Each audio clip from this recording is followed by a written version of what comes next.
നിസ്വാർത്ഥതയും ജനസേവനവുമല്ല, സ്വാർത്ഥ താല്പര്യവും ധനസമ്പാദനവും മാത്രമാണ്. ഇവിടെ മഹാത്മജി, നെഹ്റുജി, AKG എന്നിവരുടെ നിസ്വാർത്ഥതയുടെ രീതി പ്രതീക്ഷിക്കുകയേ വേണ്ട.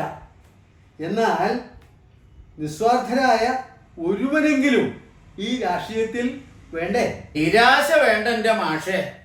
ആശിക്കാൻ ഇടതുപക്ഷത്ത് ഒരു വലിയ നേതൃനിര തന്നെയുണ്ട്.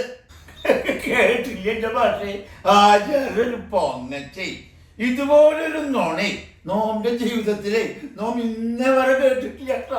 ആചാര്യ പറഞ്ഞതിലും ഒരു വഴിയിലൊരു സത്യമുണ്ട്. ഒത്തുകളി, ഒത്തുകളി, എല്ലാത്തിനും ഉണ്ട് ഒത്തുകളി. ബലാത്സംഗ കേസിലെ പാലക്കാട് MLA ഒളിത്താവളം മാറി മാറി കളിക്കുന്നതിലും ഉണ്ട് ഒരു